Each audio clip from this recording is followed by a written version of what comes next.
సిద్ధం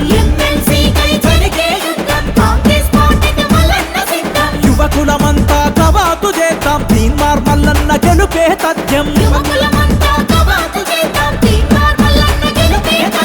ఎత్తరన్న జెండా కాంగ్రెస్ చేతి గుర్తు జెండా మన తీన్మార్ మల్లన్నే పేద ప్రజల కండదండా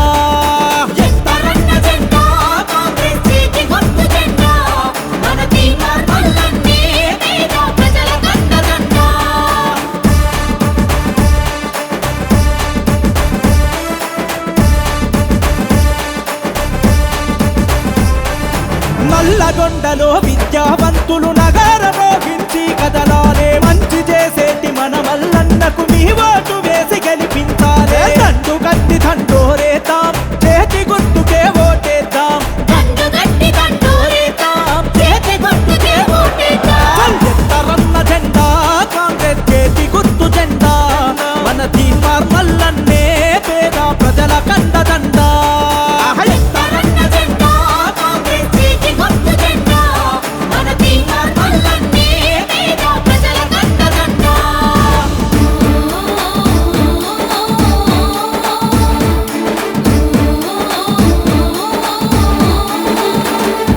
పౌరుషాల మన ఓరు కల్లులో యువతీ యువకులు గర్జించాలే ప్రశ్నించే ప్రజల గొంతుగా మల్లన్నతో కలిసి నడవాలే సమరం చేద్దాం మనమంతా మల్లన్న దైగ గెలుపంట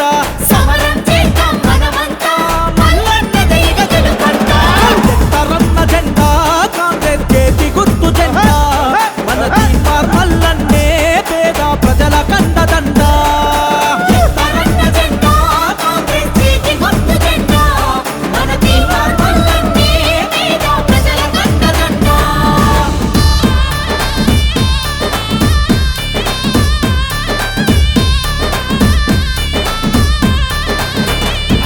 ఖమ్మం జిల్లా కథన రంగమై యుద్ధ పేరిని మోగించాలే కష్టజీవి మన మల్లన్నకే ఆశీర్వాదం అందించాలే చేతి గుర్తుకే మన ఓటు అభివృద్ధికి అది తొలిమెట్టు చేతి గుర్తుకే మన ఓటు అభివృద్ధికి అది తొలిమెట్టు ఎత్తరన్న జెండా కాంగ్రెస్ చేతి గుర్తు జెండా మన తీన్మార్ మల్లన్నే పేద ప్రజల కండదండా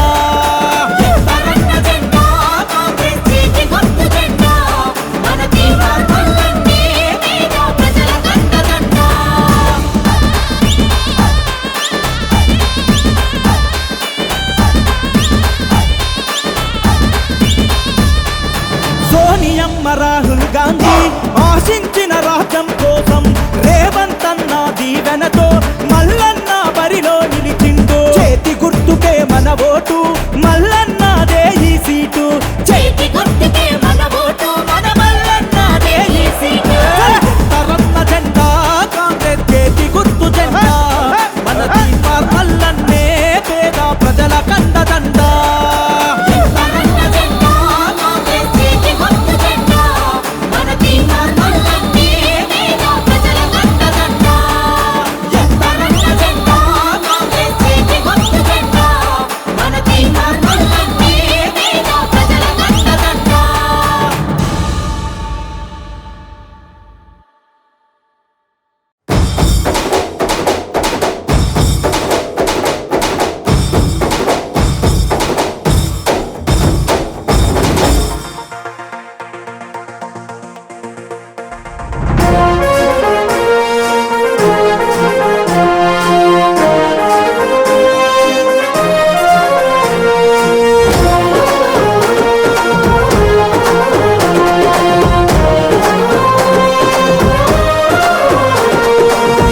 భూమిలో బొద్దు పొడుపులా కదిలినాడు చూడు తిరగబడ్డ మన తెలంగాణకు తిలకమయ్యినాడు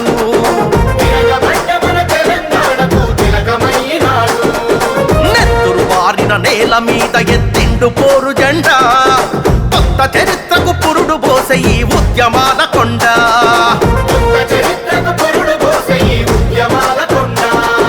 దీను మారు మల్లన్న వెంట కదిలింది ఊరువాడ ఉరుమై మెరిసే సైనికుడై ఉంటాడు తోడు నీడా దీను మారు మల్లన్న వెంట కదిలింది ఊరువాడ ఉరుమై మెరిసే సైనికుడై ఉంటాడు ఉన్నాడు తోడు నీడా తిరుగుబాటు గళము అన్నా తీన్మార్ మల్లన్న పేదవాళ్ళ బలము అన్నా తీన్మార్ మల్లన్న తిరుగుబాటు గళము అన్నా తీన్మార్ మల్లన్న.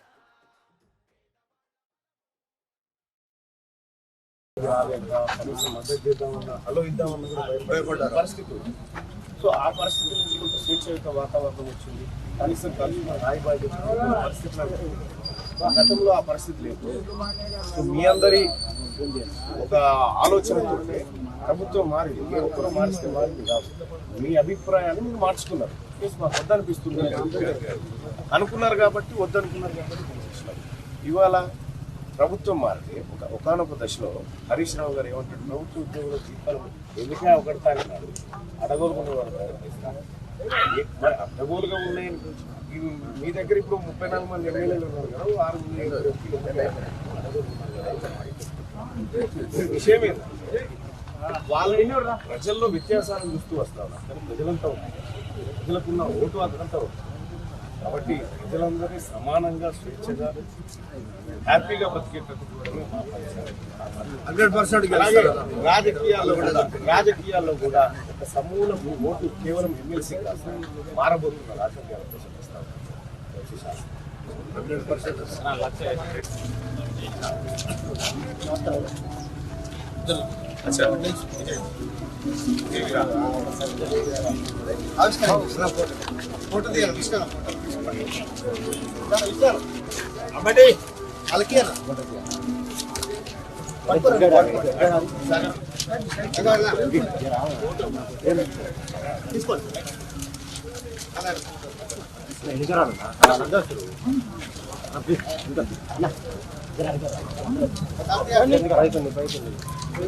ఓకే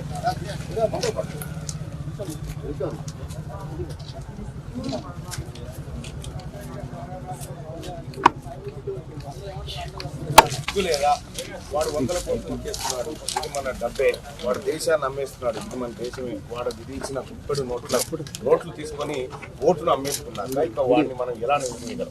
దొంగల నుంచి లంచం తీసుకొని ఓట్లు అమ్ముకోవడానికి మనకు సిగ్గు లేదా అని చెప్పి ఓటర్లను ఓ రకమైనటువంటి శరణకోల పెట్టి కొడుతున్నటువంటి మాట ఇది. వాస్తవానికి కూడా ఓటు అమ్ముకునే నేను ఒకసారి ఉత్తరప్రదేశ్ రాష్ట్రంలో పేద మహిళ ఇంటికి పోయినా కిత్నాకు వేస్తే ఓ అక్క ఓట్ అని అంటే హమ్ క్యూ బేస్తే అనే మాట చెప్పింది. హమ్ ఓట్ నై బేస్తే ఓటు అమ్మినా మా శరీరం అమ్మినా ఒకటే అని చెప్పి చెప్తా ఉన్నా మహిళ. అంటే మన కాడ రాజకీయాన్ని ఇంతవరకు దిగజార్చి అసలు ఓట్లు అంటేనే పైసలు, ఓట్లు అంటేనే దవాతులు, ఓట్లు అంటేనే ఒక అసాంఘిక కార్యక్రమం అంతా జరగాలి దాంట్లో పరిస్థితిలోకి రాజకీయాలు వెళ్ళిపోయింది. ఈ రాజకీయాలు మారాలి. ఓటు ఎంత విలువైందో ప్రజలకు తెలవాలి. ఓటు విలువ ఎప్పుడు తెలుస్తుంది ప్రజలకి కూడా? రాత్రి రేపు ఎలక్షన్ అనగా దర్వాజాలు తీసి పెట్టి వస్తారేమో, ఇచ్చిపోతారేమో, ఇటువంటి చెప్తారు. మళ్ళీ మనం అడిగితే ఎస్ఐ సాబ్ మనం అడిగితే ప్రజలు ఏమంటారంటే మేము ఎందుకు తీసుకున్నామంటే మేము ఎప్పుడు ముట్టుకోలే పైసలు, మాకు అసలు తెలియదు అని అంటారు. మనం పోయి ఎవడన్నా పొలిటీషియన్ వచ్చిండే అడుగుతాం కానీ మా ఇంట్లో 4 ఉన్నాయి సార్, మా 5 ఇట్లా లెక్కలు ఎత్తారు. ఇది నిజం సార్. ఈ నిజాన్ని మాట్లాడుకోకుండా ఓట్ల కోసం నాటకాలు సమాజం సంకరాకి ఏమి చేయనప్పుడు ఊర్లో పంది చచ్చిపోయినా ఒకటే, మనం చచ్చిపోయినా ఒకటే సారి సమాజం చూడాలి. తల్లిదండ్రులు నమ్ముకోవడం, భార్య బిడ్డలు నమ్ముకోవడం, మరి వాడు పడేసుకున్న మద్యానికి నోట్లను నమ్ముకుంటున్నాం. ఓటును అమ్ముకోవడం, సంక్షేమం, సామరస్యం, సామాజిక న్యాయం అని చెప్పి ఉత్తర మాస పత్రిక అనేక ప్రశ్నల్ని సమాజం ముందు సంధిస్తా ఉన్నారు. నోట్లకి మద్యానికి 5 సంవత్సరాల భవిష్యత్తు నమ్మిన మనిషి బతుకున్న శవంతో సమానం. ఓటును అమ్ముకోవద్దు. అభ్యుదయం, నీతి, అర్హత, నిబద్ధత, సమర్థత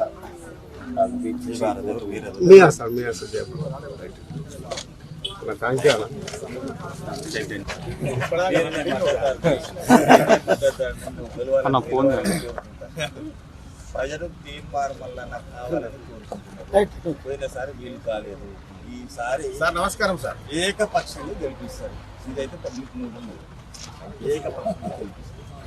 మీకు పోటీ ఇంతకు దశ గారు 100% గెలుస్తారన్న. 100% గెలుస్తారు. ప్రతి ఒక్కరి నోట తీర్మార్ మల్లన్న. విద్యావంతులు కోరుకుంటున్నారు.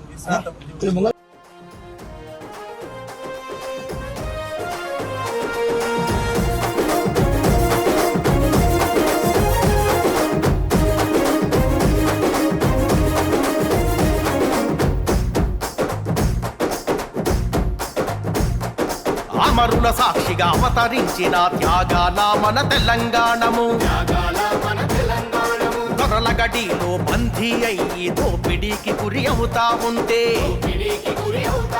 అరే అన్నదాతల ఆత్మహత్యలు ఆకలి కేకలు ఆక్రందనలు అరే చల్లియంత పాలన నిలువున కూల్చక నిప్పై మంటింటూ పగా పట్టమన్న బతుకుల కోసం దండోరేసిండు నియంత పాలన నిలువున కూల్చక నిప్పై మంటిండు పగా పట్టమన్న బతుకుల కోసం దండోరేసిండు తిరుగుబాటు గళము అన్న తీర్మాన్ మల్లన్న పేదవాళ్ళ బలము అన్న తీర్మాన్ మల్లన్న తిరుగుబాటు గళము అన్న తీర్మాన్ మల్లన్న పేదవాళ్ళ బలము అన్న తీర్మాన్ మల్లన్న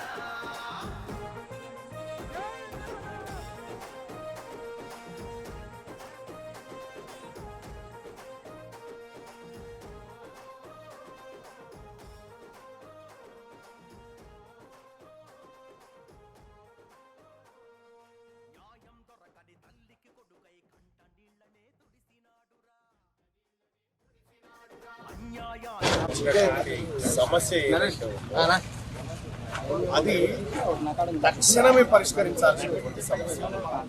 ఒకటి, వాళ్లకు 12 నెలల కాలం పాటు వేతనాలు ఇవ్వాలి. రెండో అంశం ఏంటంటే ఈ ఇయర్ ఎండ్ అయిపోయిన రోజే వాళ్ళ విద్యా సంవత్సరం అయిపోయిన రోజే నెక్స్ట్ ఇయర్ కు రెన్యువల్ చేస్తూ వాళ్ళకు ఉత్తర్వులు ఇవ్వాలి. ఇవి ప్రధానమైన సమస్యలు. ఇది ప్రభుత్వం మీద భారం పడే సమస్యలు కాదు. ఇది ప్రభుత్వం ఖచ్చితంగా తన మేనిఫెస్టోలో చెప్పినటువంటి అంశాన్ని అమలు చేయాల్సినటువంటి బాధ్యత, అది నా బాధ్యత. బలి అయిన చెల్లెండ్లకు అన్నయ్య తోడు నిలిసెరా అరరర గుండె ధైర్యమే ఇచ్చినాడురా ఆపదంటే ఉరికచ్చినాడురా ప్రశ్నల కొడబలి ఎత్తినాడురా ప్రజలకు సేవకుడై పాలకుల్ని నిలదీసి కడిగి తల వంచని యోధుడై అరే ప్రశ్నల కొడబలి ఎత్తినాడురా ప్రజలకు సేవకుడై పాలకుల్ని నిలదీసి కడిగి తల వంచని యోధుడై తిరుగుబాటు గళము అన్న తీర్మాన్ మల్లన్న పేదవాళ్ళ బలము అన్న తీర్మాన్ మల్లన్న తిరుగుబాటు గళము అన్న తీర్మాన్ మల్లన్న పేదవాళ్ళ బలము అన్న తీర్మాన్ మల్లన్న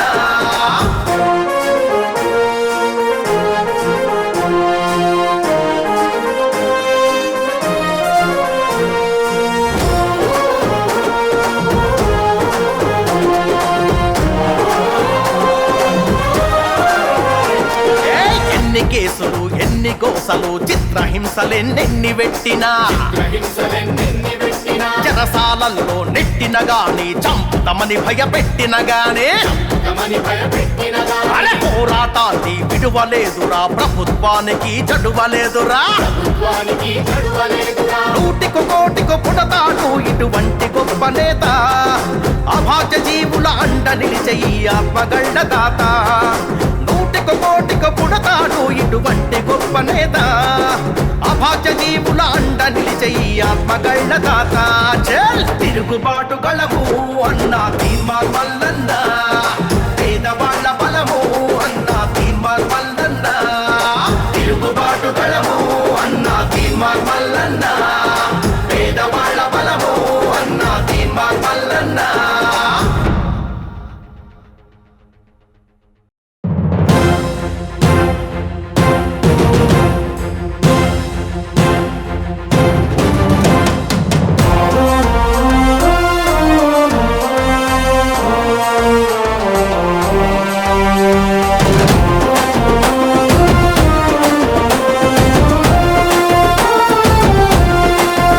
అరే తెలంగాణ పోరు బిడ్డ నల్లగొండ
ఖమ్మం పట్టభద్రుల ఎమ్మెల్సీ ఎన్నికల ఏదైతే ఉప ఎన్నిక జరుగుతుందో ఉప ఎన్నికకు సంబంధించినటువంటి కాంగ్రెస్ పార్టీ అభ్యర్థిగా తీన్మార్ మల్లన్నగా నేను నిలబడడం జరిగింది. ఇందులో భాగంగా పట్టభద్రులను ప్రసన్నం చేసుకోవడానికి, వాళ్ళందరి ఆశీర్వాదం తీసుకోవడానికి ఇవాళ నల్గొండ జిల్లాలో నల్గొండ హెడ్ క్వార్టర్లో ఉన్నటువంటి ఎన్జీ కళాశాల మైదానంలో ఇవాళ వివిధ పట్టభద్రులను కలవడం జరిగింది. మల్లన్న, పోయినసారి జరిగింది అన్యాయం, ఈసారి అలా జరగదు, ఖచ్చితంగా మేము ఇప్పటికే డిసైడ్ అయ్యాము, ఖచ్చితంగా ఈసారి గెలుపు ఖచ్చితంగా నీ వైపు ఉంటుందని చెప్పి ప్రజలంతా ఆశీర్వదిస్తూ ఉన్నారు, పట్టభద్రులంతా ఆశీర్వదిస్తూ ఉన్నారు.